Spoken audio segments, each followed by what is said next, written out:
Okay,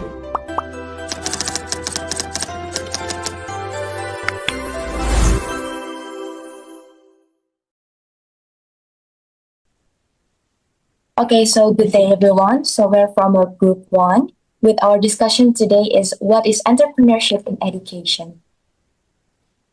With our member, me myself Khalifa Bani Ose and my friend Ridwan Saputra and my friend Diva Aliana Fanza. So entrepreneurship in education is a concept that has different meanings and interpretation. It is not only about teaching students how to start a business, but about helping them create values for the others. This chapter discusses terminology, different perspective, competencies, debates, and comparison with other learning approaches. To understand this concept more deeply, each part will now be explained further by my friends. To Diva, time is yours. Okay. In the first section, we would like to explain the terminology of entrepreneurship in education. When we talk about entrepreneurship in school or universities, we might think it has one clear meaning.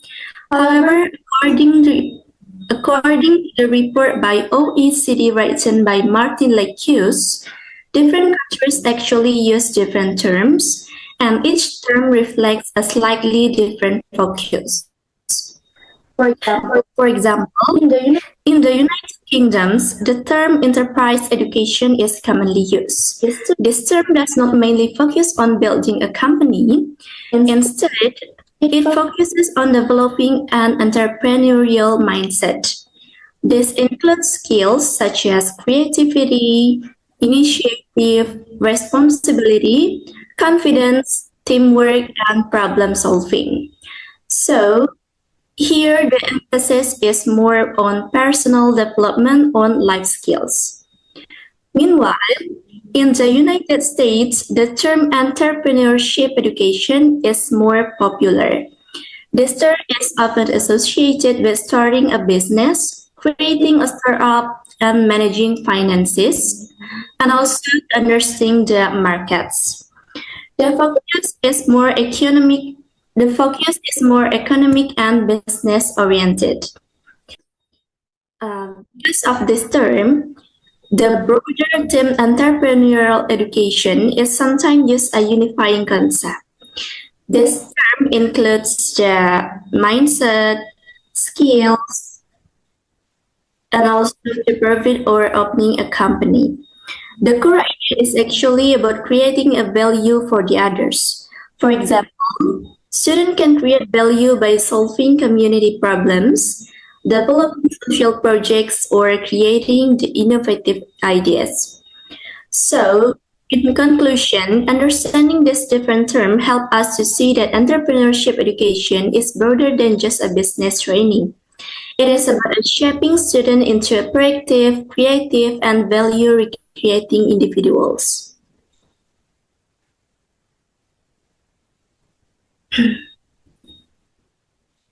Next is the wide and narrow views on entrepreneurship. The narrow view defines entrepreneurship mainly as starting and managing a business. And in this perspective, an entrepreneur is someone who creates a company and takes the financial risk and also aims to generate the profit. And Success is usually measured in terms of revenue, growth, and market impact. This view is important because it, especially in economic context, however, it can be limiting if we apply it in the directly of the education, and not all students will become entrepreneurs in the business sense. On the other hand, the wide view defines entrepreneurship as a way of thinking and acting, which means it includes the creativity, initiative, innovation, problem solving, and also the ability to turn ideas into action. In this perspective, entrepreneurship is not limited to a business. A teacher, a social worker, or even a student can act entrepreneurially by identifying the problems and creating the solution. So in education, the wide view is more relevant. But at school are not only preparing to future business owners, but also they preparing future citizens, professionalism, and also the leaders. Therefore, developing entrepreneurial competencies such as resilience, collaboration, critical thinking, and responsibility is more meaningful for all the students. If education only focuses on the narrow view, it may exclude students who are not interested in business. But if we use the wide view, entrepreneurship becomes inclusive and beneficial for everyone. So here I believe that education should adopt the wide perspective because it's super holistic student development and not just economic goals.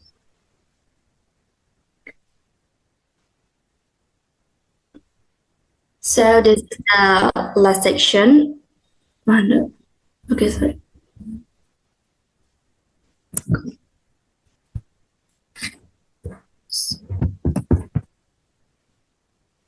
Okay, now we move to the educating about what for and through entrepreneurship. Here I will explain three approaches to teaching entrepreneurship. The first approach is teaching about entrepreneurship. This is the most traditional approach. When the student learn theoretical knowledge such as the definition of entrepreneurship, characteristic of the entrepreneurs, business models, and also the economic concepts. The focus is mainly on understanding ideas and the concept, while this approach builds knowledge, it does not always develop practical skills. The second is teaching for entrepreneurship to students who start a business. This approach prepares students to become entrepreneurs in the future, but students learn practical skills such as writing a business plans, conducting market research, managing finances, and also developing marketing strategies. It is more skill-oriented than the first approach, but it focuses on preparing students for future business activities. And the third approach is teaching through entrepreneurship.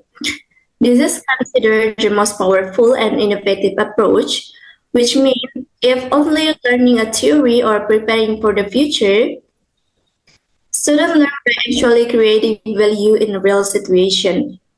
For example, students might design a project to solve a real communication problem, create a small product, organize an event, or develop a social campaign. And in this approach, entrepreneurship becomes a learning method, not just a subject. So the students experience uncertainty, teamwork, responsibility, and also get a real feedback. They reflect on their action and learn from both success and failure. So this learning by creating value process increases motivation because students see that their work has real impact.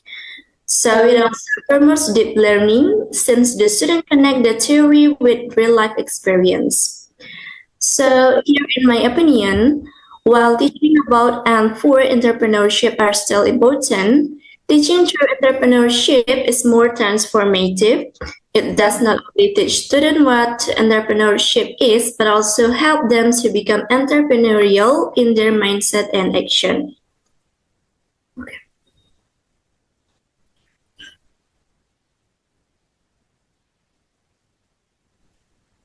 Okay, thank you so much, Diva. And then the next section will be explained by Ridwan. Okay, thank you for the opportunity. Now it's a section about value creation as the core of entrepreneurial education. This section focuses on a central concept of the entrepreneurship education, which is the value of the creation, and how the concept can improve the way the student learn in the educational setting. In section 1.4, the value, the report begins by highlighting the major issue. There is no single clear division of entrepreneurship education. Different educator institutions define it differently. Some only focus on the business creation, while the others just include the skills like the creativity or the innovation. Because of this lack of clarity, it becomes difficult to design the effective teaching method for the student. Because of this, Bruyat and Julian addressed this problem by introduce a process where individual interact with the environment to create value. This shifts the focus away from simply starting a business to the broader idea where creating something meaningful or useful for others. Now, what is value creation actually mean?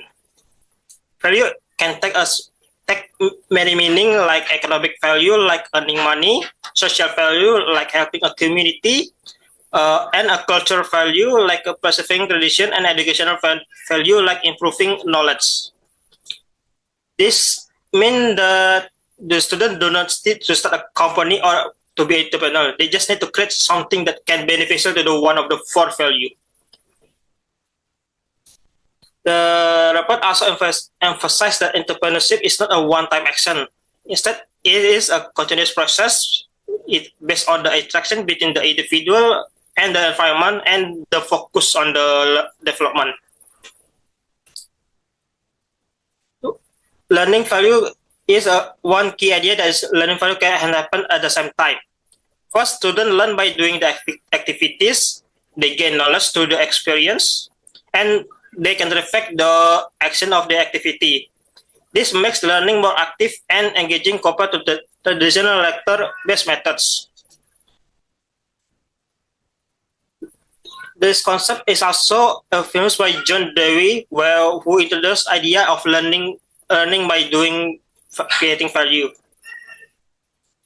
This means students learn best when they can work on the real life problem. They collaborate with others and produce an outcome that matters beyond the classroom. The example of value creation in education, the students were organizing a school event like creating a campaign for environmental awareness and develop a small project that helps the community. In all these cases, students are not just learning theory, but they are also actively creating value. Next slide.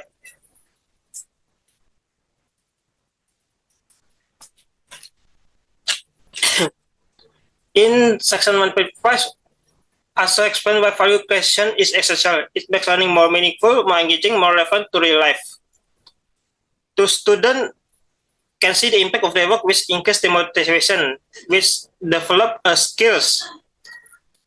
Through this approach, students develop important skills such as creative innovation, problem-solving abilities, teamwork and communication, and self-confidence. These are often called entrepreneurship competence, and they are useful in many areas of life, not just business. Beyond this skill, students also develop a mindset of entrepreneur. This includes being proactive, taking an initiative and communication, being comfortable and uncertain, and learning from the failure they just learned. Next slide. Next is about the debates around entrepreneurial education. In section 1.6, highlight the several challenges in applying this approach in schools. Some of the main highlighted challenges are teachers may not be trained in this method. Schools may lack the time to or resources for the student, and the traditional system more focused on the exam than practical learning. It can be difficult to assess the student performance in value creation activities. Because of this, the teacher role changed. Instead of only delivering the knowledge, teachers can become the facilitator, mentors, or the guide for the support to students in exploring ideas and creating values, rather than just giving them instruction.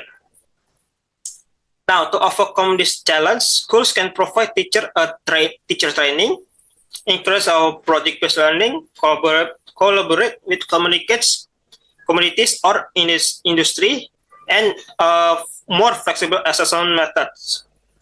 These steps can help integrate the value creation into education more effectively.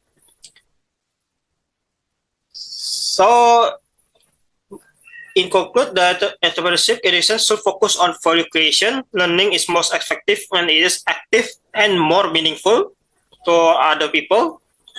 And despite the challenge, this approach can prepare students for real-world situation. By applying this idea, education can become more relevant and impactful in sociality. Thank you for your attention. Next is going to be explained by my friend. Okay, and then I'm going to talk about comparing entrepreneurial education to the other pedagogical approaches. So entrepreneurial education shares similarities with other active learning approaches like problem-based, project-based, and then service learning. But the entrepreneurial education has a unique features itself because it will emphasize creating real value for people outside the classroom. It focuses not only about solving problems, but also on identifying opportunities. Students must interact with the real stakeholders, innovate, and face the real risks. These make the learning experience more meaningful and engaging. And next, I'm going to talk about future answer to the question, what is entrepreneurship in education? In the future, entrepreneurship in education needs greater clarity in terminology and definition to reduce confusion.